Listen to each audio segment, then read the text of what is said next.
The smell reaches Captain Nathaniel Brenner before he even crosses the threshold of the examination room. It is sweet. Wrong. The kind of sweet that comes from tissue dying from the inside out. He has smelled it before. Normandy, the Ardennes, 1,000 field dressing stations where young men arrived with wounds that had festered for days in foxholes and forests. The smell always meant the same thing. Time was running out. The girl sitting on the metal examination table cannot be more than 19 years old. Her hands shake so violently that she has to grip the edge of the table just to stay upright. She wears the torn gray-blue uniform of a Luftwaffe auxiliary, the kind of uniform that put women on anti-aircraft crews and radio posts when Germany ran out of men to fight its losing war. Mud cakes her boots. Dirt streaks her face. Her left forearm is wrapped in layers of fabric that might once have been white, but are now the color of rust and yellow bile. 2 American military police officers stand by the door. They brought her in 10 minutes ago, captured 3 days earlier near a collapsed supply depot outside Kassel, found hiding in a barn with 5 other women from her unit, all of them starving, all of them wounded in one way or another. This one would not stop shaking. Brenner approaches slowly. The girl watches him with wide eyes that remind him of a deer he once saw caught in a snare when he was a boy in Pennsylvania. That same mixture of fear and resignation, that same certainty that whatever comes next will hurt. He stops 3 feet away. She flinches anyway. "Do you speak English?" he asks. The girl nods once, then whispers in a voice barely louder than breathing, "A little, yes, a little." Her accent is thick, but the words are clear enough. "What is your name?" She hesitates, swallows hard. Her throat works like she is trying to force something down that will not go. "Margaret Meyer," she says finally. But everyone calls me Greta." Brenner nods, keeps his voice even, calm, the way he would speak to a spooked horse. "I am Captain Brenner. I am going to examine your arm. Can you tell me when you were wounded?" Greta looks down at her bandaged forearm like she is seeing it for the first time. 5 days, she whispers. Maybe 6, I am not sure. The days, they ran together. Who treated the wound? Another girl, in my unit, Frida. She wrapped it, with cloth, whatever she could find. Brenner glances at the bandages again. Multiple layers, different fabrics, tied tight with strips that might have come from an undershirt or a coat lining, the kind of battlefield medicine that saves lives when there is nothing else available, and the kind that kills when infection sets in. "Have you changed the bandages since then?" Greta shakes her head. The movement is small, ashamed. "I was afraid to look." Brenner understands. He has seen it before. Soldiers who walked on broken ankles for days because acknowledging the injury meant acknowledging they might not make it home. The human mind is a strange thing. It will choose denial over pain every single time. "I need to see the wound now," he says gently. "I am going to cut the bandages away. It might hurt when the fabric pulls free. Can you stay still for me?" Greta nods again, but her breathing quickens. Shallow. Fast. The kind of breathing that comes right before panic. Lieutenant Sarah Hayes appears at Brenner's shoulder. She is a surgical nurse from Ohio, 32 years old, steady hands, steadier nerves. She has been with Brenner since France, and she knows what he needs before he asks for it. She sets a tray of instruments on the table beside Greta: scissors, forceps, gauze, saline, the tools of their trade. Greta stares at the scissors like they are a guillotine blade. "Just the bandages," Brenner says quietly. "Nothing else. Not yet." He picks up the scissors and reaches for the outermost layer of fabric. Greta jerks her arm back instinctively, then forces it forward again. Trembling, Brenner cuts. The first layer comes away easily. It is wool, probably from a coat, stiff with dried blood and dirt, but still intact. The second layer is cotton, thinner, stuck to the layer beneath it. When Brenner pulls gently, the fabric resists. Greta gasps. Her face goes white. Tears well in her eyes, but do not fall. "I am sorry," Brenner murmurs. "I will be as careful as I can." He works the fabric free slowly, inch by inch. Greta bites her lower lip so hard he worries she will draw blood. Her knuckles are bone white against the metal table edge. The third layer is gauze. It should be white. It is brown.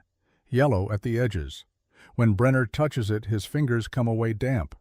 That is when the smell intensifies. Sweet, rotting, unmistakable. Sarah Hayes inhales sharply through her nose. She has smelled it too. Brenner cuts through the final layer with quick, precise movements. The gauze peels away in strips. Some of it sticks. Some of it tears. Greta's breathing hitches with every pull, but she does not cry out. When the last piece comes free, Brenner sets the scissors down and stares. The wound runs from Greta's wrist to halfway up her forearm. Jagged. Deep. The kind of wound that comes from shrapnel tearing through flesh at high velocity. The edges are ragged where metal ripped instead of cut. But the wound itself is not what makes Brenner's jaw tighten. The entire length of the cut is swollen. The skin around it stretched tight and shiny like an overinflated balloon. Red streaks radiate outward from the wound. Spider veins of infection spreading toward her elbow, toward her shoulder, toward her heart.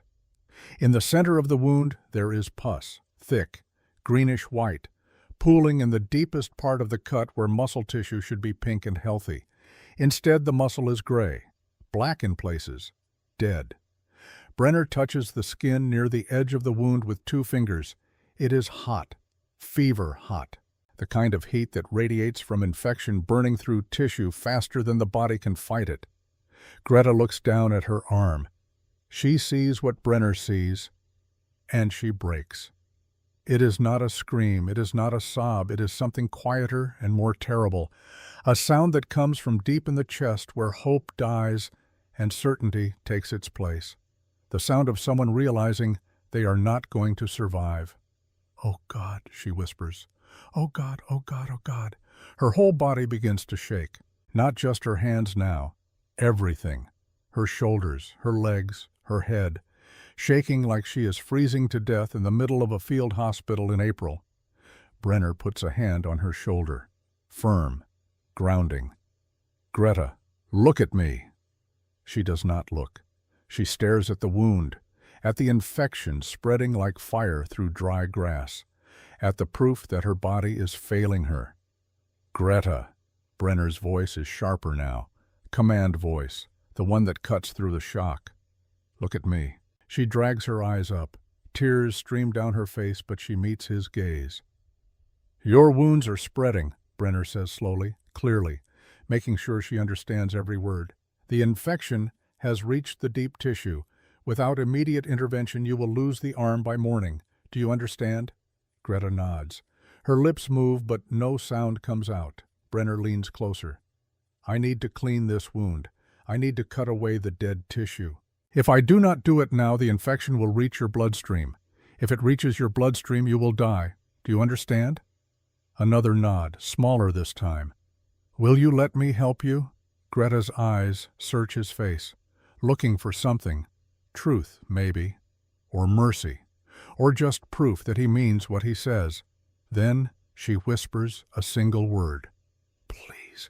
Brenner straightens. He looks at Sarah Hayes and sees his own concern reflected in her eyes. This is not just an infected wound. This is something worse. He leans down again, examines the wound more closely. The tissue at the edges crackles faintly under his fingers. He presses gently, and there is a strange sensation, like pressing on bubble wrap, air trapped under the skin. His stomach tightens. "Sarah," he says quietly, "get me a syringe. I need to aspirate." Hayes moves quickly. She hands him a needle and syringe from the tray. Brenner inserts the needle into the swollen tissue near the wound and pulls back on the plunger. The syringe fills with fluid. But not just fluid. Gas. Tiny bubbles mixed with the pus. Brenner withdraws the needle and holds the syringe up to the light. "Gas gangrene," he says. Not loud, just stating a fact. Sarah Hayes closes her eyes briefly. When she opens them again, her expression is carefully neutral. Professional. But Brenner knows what she is thinking. Gas gangrene means bacteria that produce gas as they consume tissue. It spreads fast, kills faster. In the field without proper antibiotics, it is a death sentence measured in hours, not days. Greta does not know what gas gangrene means, but she knows the way Brenner and Hayes look at each other. She knows the silence that follows his words. What does that mean? Her voice is very small. Brenner sets the syringe down, turns back to her. It means the infection is worse than I first thought, he says honestly. It means we have to move very quickly. Will you? Greta swallows hard, forces the words out. Will you cut it off? The question hangs in the air between them. Brenner looks at this 19-year-old girl sitting on his examination table. Enemy combatant by definition, prisoner of war by circumstance, patient by the only measure that matters in this room. He thinks about his sister, Margaret, dead at 16 from an infected cut on her hand that a doctor refused to treat properly. Refused because their family could not afford his fee. Refused because Margaret was just a poor girl from a mill town and there were paying patients waiting. Brenner became a surgeon because of Margaret, so that no one would ever again die from something that could be fixed if someone just cared enough to try. He looks Greta in the eyes and says what he should have said to his sister's doctor all those years ago. Not if we move fast. The words settle between them like a promise. Greta's shoulders sag. Relief or resignation, Brenner cannot tell. What do you need me to do? She asks. I need you to be brave, Brenner says. Can you do that? Greta nods, but her eyes betray her. She is terrified. Sarah Hayes begins laying out instruments on a second tray. Scalpels, forceps, irrigation solution, sulfa powder, everything they will need for debridement. Brenner pulls on surgical gloves. The rubber snaps against his wrists with a sound that makes Greta flinch. There is something you need to know, he says as he works. We do not have anesthesia available for prisoners of war, not unless the surgery is immediately life-threatening. This, he gestures to her arm, this is bad. But technically you are not dying right now, which means I cannot give you anything for the pain. Greta stares at him. You mean, her voice cracks, you mean I will be awake? Yes. For all of it? Yes. She looks down at her arm, at the wound that is killing her, at the infection that has already spread further than Brenner wants to admit. Then she looks back at Brenner. How long will it take? 40 minutes, maybe more. Greta closes her eyes. Her whole body trembles. Sarah Hayes reaches into a drawer and pulls out a thick leather strap. It is worn smooth from use. From other patients, biting down through other procedures, other pain. She holds it out to Greta. When it hurts, Hayes says gently, bite down on this. It helps. Greta looks at the strap, then at her arm, then back at the strap. She shakes her head. No. Hayes blinks. No? I do not want it. Brenner exchanges a glance with Hayes, then looks back at Greta. The pain will be severe, he says. You might want something to... I deserve the pain. The words come out flat, final. Brenner stops. What? Greta's eyes are wet, but her voice is steady now, hard, like she has made a decision and will not be moved from it. 6 girls from my unit died in the woods. We walked for 5 days with no food and no medicine. They died, and I lived. I should have died with them. I deserve to feel this. The room goes quiet.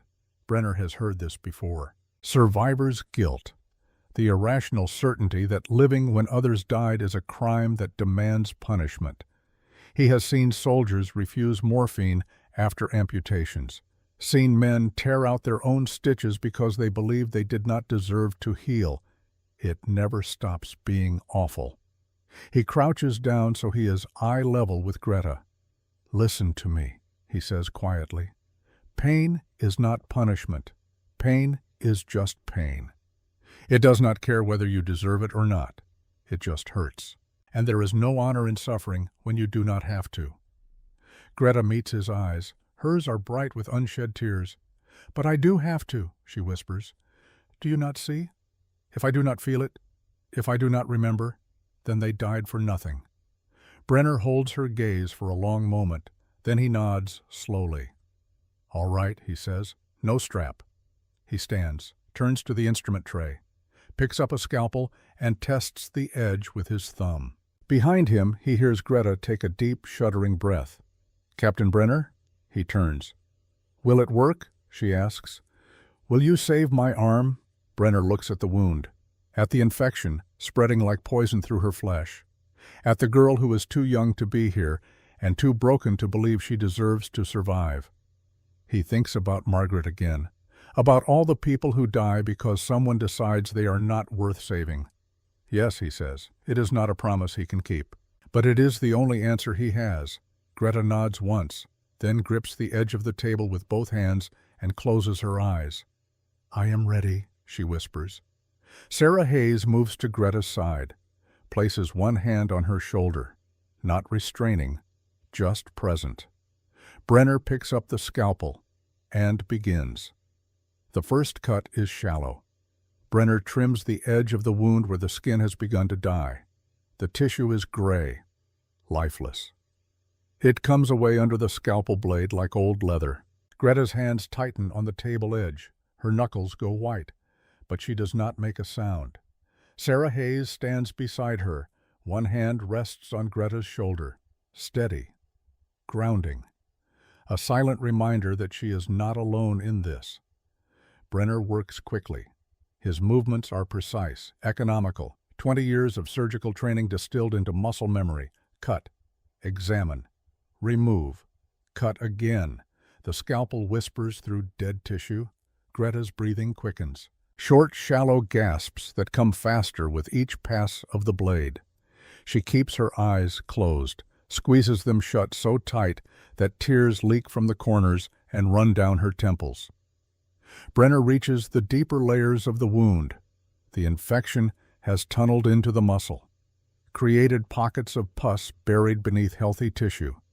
He can see them, dark spaces where fluid has collected, where bacteria are feeding and multiplying and spreading. He switches to a larger scalpel. "This is going to hurt more," he warns. Greta nods without opening her eyes. Brenner makes the first deep incision. Greta jerks. Her whole body goes rigid. A sound escapes her throat. Not quite a scream, more like air being forced out of lungs that have forgotten how to breathe. Her right hand flies up instinctively, reaches for her wounded arm, to protect it, to pull it away. Sarah Hayes catches Greta's wrist gently, firmly. "No," Hayes says quietly. "Let him work." Greta's hand trembles in Hayes's grip, then slowly, reluctantly. It lowers back to the table. Brenner opens the first abscess. Pus wells up, thick and greenish white. The smell intensifies. Sweet rot. The stench of tissue breaking down faster than the body can repair it. He irrigates the pocket with saline. The fluid runs pink, then red, then clear as the infection washes away. Blood follows, fresh red blood from living tissue underneath. That is good. That means there is still healthy muscle beneath the infection, still something worth saving. Brenner scrapes away the necrotic material, cuts deeper, and finds something that makes him pause. When he probes with forceps, there is resistance, not tissue, something else. He pulls gently. Threads emerge, gray cotton fibers embedded deep in the muscle itself. "What is that?" Hayes asks quietly. Brenner continues pulling. A strip of fabric comes free, torn cotton, driven into the wound and trapped there when the muscle swelled shut around it. He holds it up. "Part of the bandage," he says. "It is inside the muscle tissue." Greta's eyes flutter open, glassy with pain. She looks at the fragment of cloth. "Frida," she whispers. "She wrapped it so tight to stop the bleeding." Brenner sets the fabric aside and continues probing, finds more threads, more fragments. Each one a vector carrying bacteria deeper into healthy tissue. She saved your life that day, Brenner says as he works, removing each piece carefully. But this fabric carried the infection straight into the muscle. That is why it spread so fast. Greta's face crumples. So Frida, it was because she did what she could with what she had. You both did. Brenner removes the last visible thread, opens a second abscess, a third. Each one releases a fresh wave of purulent fluid. Each one makes Greta's body tense and shake. She is trying so hard not to scream. Her jaws clenched so tight Brenner can see the muscles jumping in her cheek. Her teeth are grinding together. Her breath comes in short, sharp bursts through her nose, but she does not scream. 20 minutes pass. Brenner has removed nearly half the infected muscle tissue. The wound is larger now than when he started, wider, deeper. Exposed bone glints white at the bottom. Greta's face has gone the color of old parchment. Sweat plasters her hair to her forehead. Her whole body trembles with shock and pain and exhaustion. But her hands stay on the table. She does not pull away, does not fight. Sarah Hayes leans close to Greta's ear. "You are doing so well," she murmurs. "So well. Just a little more. Stay with me.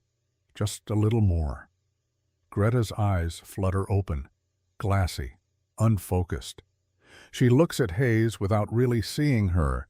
Then she whispers something, so quiet Brenner almost misses it. German words, slurred with pain. Hayes goes very still. Then she responds, in German. Her pronunciation is careful, accented, but clear. "Du bist stark, noch ein bisschen." You are strong, just a little more. Greta's eyes focus suddenly, sharp. She stares at Hayes like she is seeing her for the first time.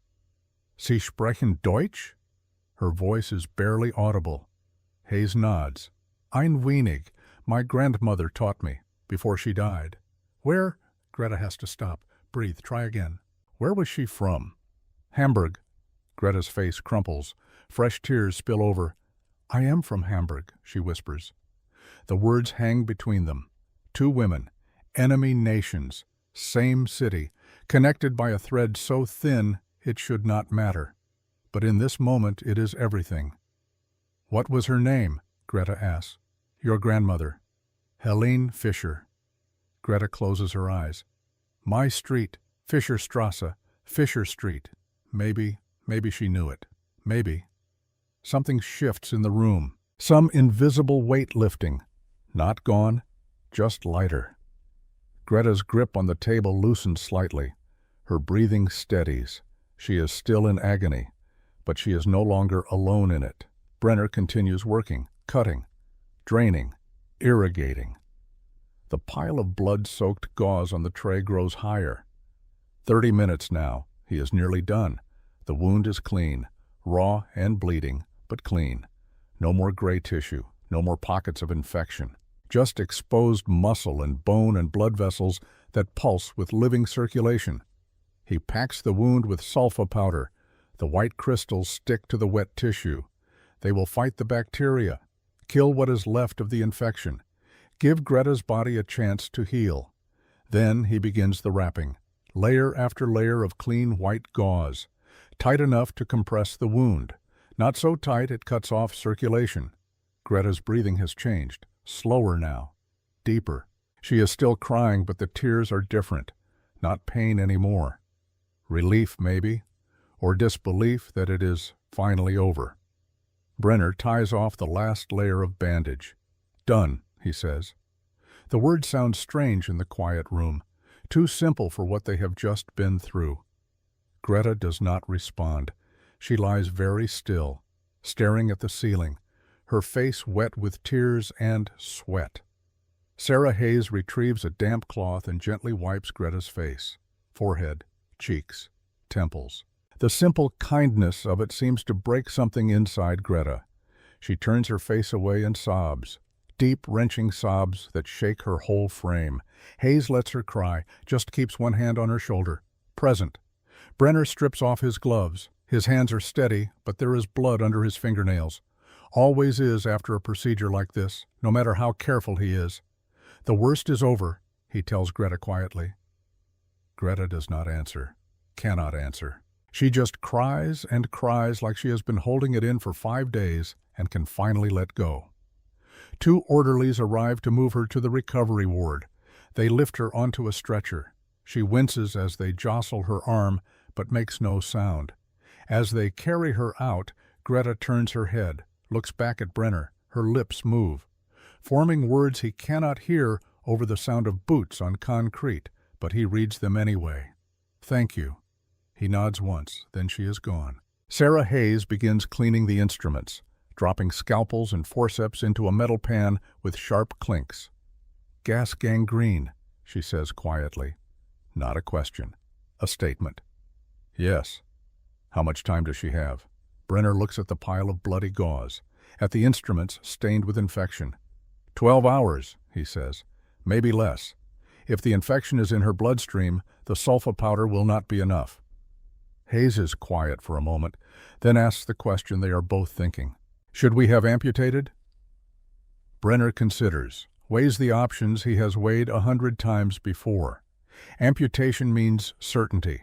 Cut off the infected limb, stop the spread, save the life. Maybe. But it also means taking something that can never be returned, especially for someone who is 19 years old and already believes she does not deserve to survive. "No," he says finally. "We gave her a chance. That is all we can do." Hayes nods, but her expression is troubled. They both know how this usually ends. The POW ward is separated from the main hospital by a canvas curtain and guarded by a single military police officer. 6 metal cots arranged in 2 rows, 5 of them occupied by German soldiers, 1 now by Greta. She lies very still. Her bandaged arm rests across her chest. Her eyes are open, but she does not seem to see anything. Corporal Emil Stahl occupies the cot nearest the entrance. Broken leg from a Jeep accident. He watches Greta with undisguised contempt. When the orderlies leave, he speaks, loud enough for everyone to hear. "So they waste medicine on women now, while real soldiers lie here with weak old bandages." No one responds. Stahl continues. "The fatherland is dying because we let girls play soldier. Look at her, crying like a child. This is what happens when we forget our place." Private Joseph Vogel lies 2 cots down, shrapnel wounds in his chest, young, maybe 22. He looks at Stahl with something like disgust. "She just had surgery without anesthesia," Vogel says quietly. "I would like to see you do the same."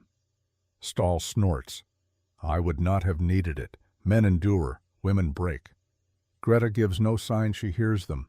She just stares at the ceiling, tears running silently into her hair. The hours pass. Sarah Hayes checks on her every 2 hours, takes her temperature, examines the bandages for fresh bleeding, offers water that Greta accepts with trembling hands. Each time Hayes visits, the bandages are clean, dry, no drainage, no blood. That should be a good sign. But Brenner knows better. Sometimes the worst infections are the quiet ones, the ones that do not show on the surface because they are spreading beneath it. In the blood, in the organs, in places a bandage cannot protect. By evening, Greta is sitting up, drinking broth, speaking in quiet monosyllables when Hayes asks how she feels. By 9 p.m. she is lying down again, pale but stable. By 11 p.m., Sarah Hayes is walking back to the nurses' quarters thinking maybe, just maybe, this one will make it. Then, at 11:47 p.m., her name crackles over the field telephone. "Lieutenant Hayes, POW Ward, now." She runs. When she arrives, Greta is convulsing, her whole body jerking in rhythmic spasms, her eyes rolled back white, foam flecking her lips. The MP guard stands frozen, useless. Hayes grabs Greta's shoulders, holds her down, keeps her from thrashing off the cot. "Someone get Captain Brenner," she shouts. The guard runs. Greta's body goes rigid, then limp. The convulsion passes. Hayes checks her pulse. Fast. Too fast. Fluttering under her fingers like a trapped bird. She touches Greta's forehead. burning. Hayes grabs a thermometer from her kit, slides it under Greta's tongue, counts 30 seconds that feel like 30 minutes. When she pulls it out, the mercury reads 40.2 degrees Celsius, 104.4 Fahrenheit. Brain damage territory. Brenner arrives at a run, still in his undershirt, hair standing up. He took the stairs 3 at a time from his quarters. He does not ask questions, just kneels beside the cot and pulls back the bandage. The dressing underneath is clean, dry, no new drainage, but when he touches the skin around the wound, it is hot, fever hot. And the red streaks that had started to fade this afternoon are back, darker, longer, reaching toward her shoulder now, toward her heart. Sepsis, he says. The word drops like a stone. Sepsis means the infection is in her bloodstream, means bacteria circulating through her body with every heartbeat, attacking organs, overwhelming her immune system faster than it can respond, means she is dying. Hayes knows what comes next. They both do. Amputation, cut off the source of infection. Hope the sepsis has not spread too far.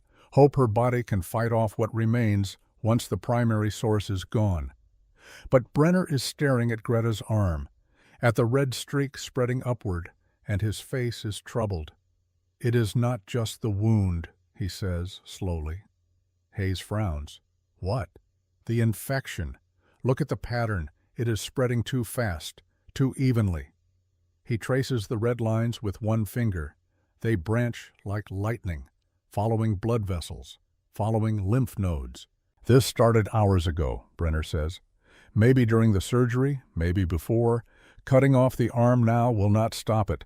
The bacteria are already everywhere. Hayes feels something cold settle in her stomach. So amputation will not save her. No. They are quiet for a moment, watching Greta breathe, each breath shallow and quick, her body trying to outrun an infection it can never escape. What do we do? Hayes asks. Brenner stands, paces 3 steps, turns, paces back. High-dose sulfa, he says finally. Intravenous, triple the standard dosage. Hayes stares at him. Sir, that dosage could cause kidney failure, liver damage. She could die from the treatment. She will die without it. We do not have enough sulfa for that kind of dosing, not for a POW.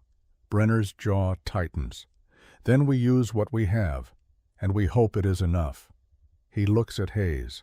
She sees the weight in his eyes, the burden of choosing between bad options and worse ones. This is not protocol, she says quietly. No. You could be court-martialed. Yes. Hayes holds his gaze for a long moment, sees the same determination she saw when he decided to operate on Greta in the first place, the same refusal to let regulations decide who lives and who dies. She nods. I will get the sulfa. She returns 5 minutes later with 3 vials, nearly their entire remaining supply. Brenner mixes the powder with saline, draws it into a syringe, finds a vein in Greta's right arm. The needle slides in. He depresses the plunger slowly, watching, waiting for a reaction. Greta does not wake, but her breathing changes, evens out slightly. Brenner withdraws the needle, tapes a cotton ball over the injection site. Now we wait, he says. They pull chairs to either side of Greta's cot, Brenner on the left, Hayes on the right, like sentries guarding something precious. Midnight passes, then 1 a.m., then 2. Greta's fever stays high. Her pulse stays fast. The red streaks do not fade, but they do not spread either. Brenner checks her temperature every 30 minutes. 40.1, 40.2, 40.1 again. At 3 a.m., Greta's eyes flutter open, glassy, confused. She sees Brenner sitting beside her, tries to speak. Her lips form words, but no sound comes out. Brenner leans close. Herr Doctor, she whispers. Her voice is cracked, dry. Am I dying? He could lie. Tell her she is fine. Tell her everything will be all right, but he has never lied to a patient, and he will not start now. I do not know, he says honestly, But I am trying very hard to make sure you do not. Greta's eyes search his face, looking for something. Truth, maybe, or just proof that he will not give up on her. She finds it. Thank you, she breathes. Then she slips back under. At 4:23 a.m., something changes. Brenner feels it before he sees it, a shift in the air. In the rhythm of Greta's breathing, he touches her forehead, still hot. But not burning. Not anymore. He grabs the thermometer, checks. 39.8 degrees, 103.6, down half a degree. He checks again 10 minutes later, 39.6. Hayes sees his face. Is she? Fever is breaking. They watch, barely breathing themselves. As Greta's temperature drops, degree by degree, minute by minute, by 5 a.m., it is 38.9. By 6 a.m., it is 38.2. By the time the sun rises, Greta's eyes open, clear, focused. She looks at Brenner, then at Hayes, then down at her bandaged arm. I am still alive, she says, like she cannot quite believe it.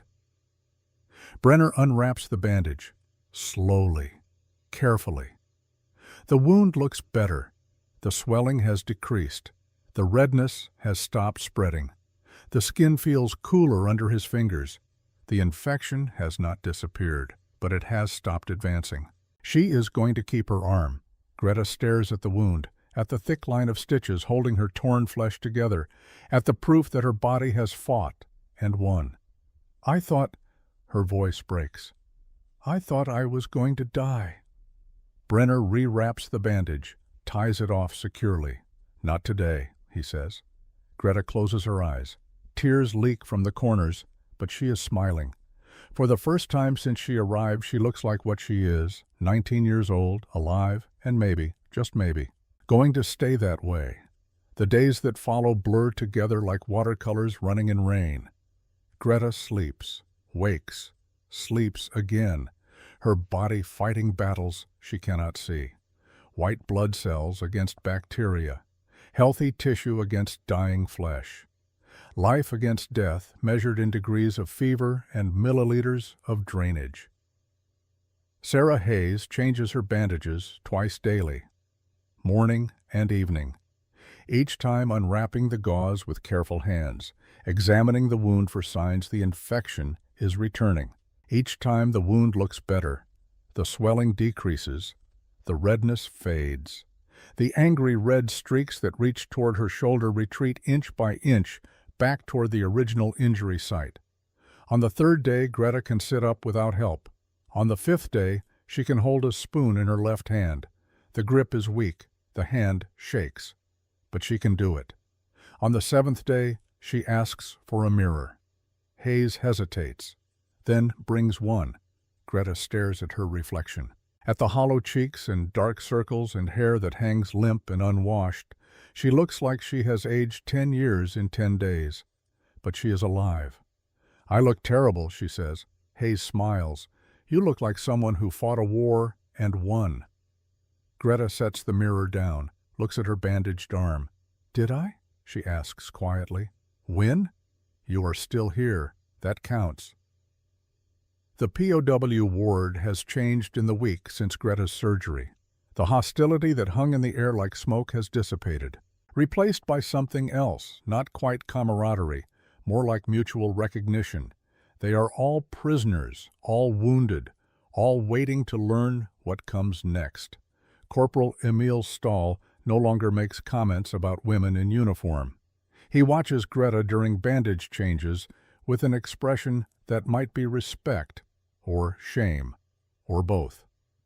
One morning he calls across the ward in German, Fräulein, you were at the anti-aircraft batteries near Kassel, yes? Greta looks up, wary. Yes? My cousin was there. Gerhard Stahl. Do you know him? I knew a Gerhard. Tall, red hair, glasses. Stahl's face softens. Yes, that is him. Is he? He cannot finish the question. Greta shakes her head slowly. I do not know. We scattered when the Americans came. I have not seen him since. Stahl nods. looks away. Thank you. It is the first civil words he has spoken to her. Private Josef Vogel shares his bread ration with Greta every meal. She tries to refuse, but he insists. You need strength to heal, he says simply. His chest wounds are healing slowly. The shrapnel missed his lungs but cracked 2 ribs. Every breath hurts, but he never complains. One afternoon, while Greta is flexing her fingers trying to rebuild strength, Vogel asks her a question. Why did you join? The Luftwaffe Auxiliary. Greta stops flexing, considers the question. I did not join, she says finally. I was conscripted in 1944. They needed radio operators. I had worked at a telephone exchange before the war, so they took me. Did you want to fight? No. She looks at her wounded arm. No one wants to fight. But when your country calls you, answer, or at least that is what they told us. Vogel is quiet for a moment, then says something that surprises them both. I think that was a lie. Greta meets his eyes, sees the same doubt she has been carrying, the same questions about orders and duty and whether any of it mattered. Yes, she agrees softly. I think it was. Captain Brenner visits the ward twice daily, morning rounds and evening rounds. He checks each patient methodically, asks about pain, about appetite, about bowel movements and sleep and all the mundane details that determine whether a body is healing or failing. When he reaches Greta's cot, he always spends extra time, unwrapping the bandage completely, examining every inch of the wound, testing muscle response, range of motion, grip strength. Make a fist, he says. Greta tries. Her fingers curl slowly, incompletely. The thumb does not quite reach the palm. Better, Brenner says. Last week you could not move the thumb at all. Will it ever work normally? He considers his answer carefully. You have nerve damage. Some of it will heal, some will not. In 6 months you will have perhaps 70% function, maybe more with exercise. 70%. Greta tests the grip again, releases. I used to play piano. Brenner says nothing. There is nothing to say. She will never play piano again. They both know it. But she will have an arm. That is more than many can claim. 2 weeks pass. The wound closes from the inside out. Healthy pink tissue filling the void where infection once lived. The muscle knits together, imperfectly, with scar tissue that will never be as strong as the original. But it knits. Greta can make a fist now, can lift a cup, can write her name though the letters shake and wander. She practices constantly, flexing, squeezing, rotating her wrist through the limited range of motion that remains. Sarah Hayes brings her a rubber ball to squeeze. 10 repetitions every hour, she instructs. Greta does 20, then 30, then 50. The pain of exercise is clean, purposeful, so different from the rotting agony of infection. On the 18th day after surgery, Brenner arrives with news. Transfer orders, he says. You leave in 3 days. POW camp in France. Then repatriation when processing is complete. Greta nods slowly. She knew this was coming, has known since the moment she was captured, but somehow she still is not ready. What will happen to me after France? Brenner sits on the edge of her cot. It is a breach of protocol, but he does not care. You will go home, he says, to Germany, to whatever is left. What if there is nothing left? It is the question everyone is asking, the one no one can answer. Brenner looks at this girl who survived a barn explosion and a 5-day march and an infected wound that should have killed her 3 times over. Then you will build something new, he says. 3 days later, May 3rd, 1945. Greta wakes before dawn, her last day in the field hospital. She lies very still, watching the light change beyond the canvas walls. Gray to pink to pale gold. A new day arriving whether she is ready or not. Sarah Hayes comes at 7 a.m. with fresh bandages and a basin of warm water. Your last dressing change with me, she says. They have developed a routine over 3 weeks. Hayes unwraps. Greta breathes steady. Hayes examines. Greta looks away. Hayes rewraps. Greta says thank you. But today, Greta watches. The wound has transformed. What was once a jagged infected gash is now a thick, pinkish, white scar. It runs from her wrist to mid-forearm, raised, ropey, permanent, but closed, healed, alive. It is ugly, Greta says. Hayes pauses in her wrapping. It is proof you survived. Is there a difference? Hayes smiles. Ask me again in 20 years. At 9 a.m., Captain Brenner arrives for a final examination. He does not speak at first, just unwraps the bandage Hayes applied 2 hours earlier, studies the scar with the same professional detachment he brought to that first examination 3 weeks ago. Then he begins his tests. Flex your fingers. Greta does. All 5 fingers curl. The movement is stiff, limited, but present. Rotate your wrist. She rotates. Maybe 40 degrees of motion. Normal is 90, but it is enough. Make a fist.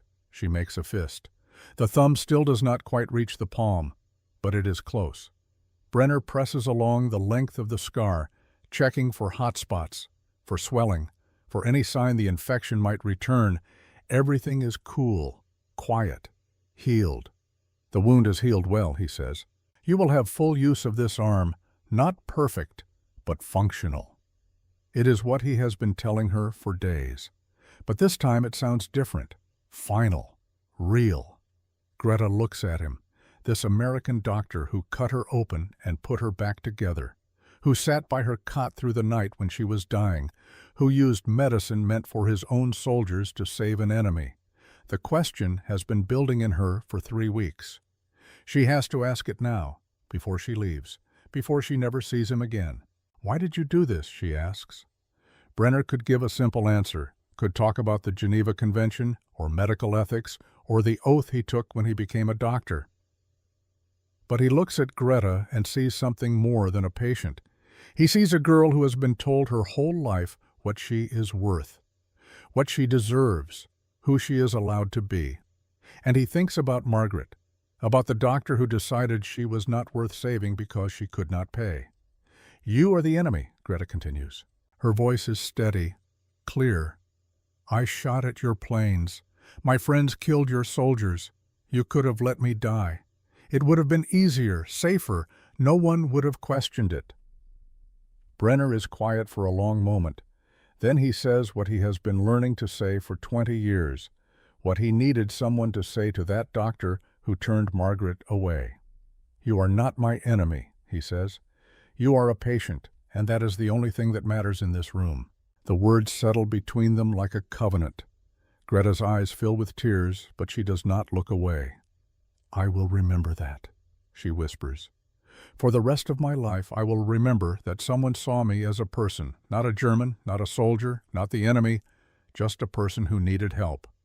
Brenner nods, rewraps the bandage one final time, ties it off with practiced efficiency. Keep it clean. Change the dressing daily. Exercise the hand even when it hurts, especially when it hurts. I will. And Greta, he meets her eyes, live. Do not just survive. Live. That is the best way to honor the ones who did not make it. She cannot speak, can only nod. At noon, 2 military police officers arrive with transfer papers. Greta stands, steadier than she was 3 weeks ago, stronger. She walks past the other POWs. Stahl nods to her. Vogel raises one hand in farewell. At the entrance to the ward, she stops, turns back. Sarah Hayes stands beside the empty cot, watching. Greta raises her left arm, the wounded one, the saved one, holds it up so Hayes can see. Hayes touches her own heart, then extends her hand palm forward, a gesture of blessing, of hope. Then Greta is gone. Outside the sun is bright, warm, spring arriving in earnest. A truck idles near the hospital entrance. Its canvas back already holds a dozen other prisoners, men mostly, a few women, all being transported to the same uncertain future. Greta climbs in, sits on the hard wooden bench, cradles her bandaged arm against her chest. The truck lurches forward. Through the gap in the canvas, she watches the field hospital recede, the building that was a factory before the war, that will be a factory again when the war ends. She does not know if she will ever see Captain Brenner again, does not know if she will make it through repatriation, does not know what Hamburg looks like now or if her family is still alive to return to. But she knows this. She is alive. And someone chose to make that possible. The truck turns a corner. The hospital disappears from view. Greta closes her eyes, feels the sun on her face through the canvas, feels her heart beating steady and strong in her chest. Lives. The war ends 5 days later. Germany surrenders unconditionally. The fighting stops. The dying continues in slower, quieter ways, but the shooting finally stops. Captain Nathaniel Brenner returns to Pennsylvania in December 1945. He resumes his civilian practice, treats broken bones and appendicitis and all the ordinary emergencies of peacetime medicine. He never speaks publicly about his service in Europe. When reporters call asking for stories, he declines. When veterans groups invite him to speak, he sends his regrets. Once a local newspaper manages to corner him at a town hall meeting. They ask about the war, about the soldiers he saved. "I did my job," he says. "Many others did the same." They press for details, specific cases, heroic moments. He looks at the reporter with tired eyes and says only this: "Every patient was the same to me. That was the point." He never mentions a 19-year-old German girl with an infected arm. Lieutenant Sarah Hayes remains in the Army Nurse Corps after the war. She serves in Korea, then retires as a major in 1968. She dies in 1998 at the age of 85. Among her personal papers donated to a military history archive, there is a single photograph. It shows the interior of a field hospital, metal cots in rows, canvas walls, hanging lights. On the back in faded ink, someone has written, "Western Germany, April 1945. The girl with the infected arm. I hope she made it." The photograph is filed with 1,000 others, catalogued, preserved, forgotten by everyone except the archivists who maintain such collections. No one knows if the girl made it. Records from the repatriation period are incomplete, especially for women auxiliaries. Thousands returned to a Germany that no longer existed, to cities bombed to rubble, to families scattered or dead. Some rebuilt, some did not survive the peace. There is no official record of a Margaret Meyer treated for an infected forearm wound at an American field hospital near Kassel in April 1945. Either the name was changed during processing, or the records were lost, or she was one of thousands whose stories end where the documentation ends. But in 1946, a photograph appears in a Hamburg newspaper. It shows the dedication of a new hospital built from the ruins of the old. Among the staff assembled for the photograph is a young nurse, early 20s, thin from rationing, dark hair pulled back, white uniform. She stands slightly apart from the others, her left hand hidden behind her back. If you look closely at the photograph, if you enlarge it and adjust the contrast, you can see something on her forearm, a thick line of scar tissue running from wrist to elbow. The nurse's name tag is blurred in the photograph. The resolution is not good enough to read. It could be anyone. Germany had 1 million young women with scars in 1946, 1 million stories of survival, 1 million wounds that healed or did not. But sometimes, in the quiet hours when the archive is empty, the archivists look at that photograph and wonder. They wonder if she made it home, if she found her family, if she lived the life that Captain Brenner fought to give her. They wonder if she kept her promise, if she remembered. They will never know.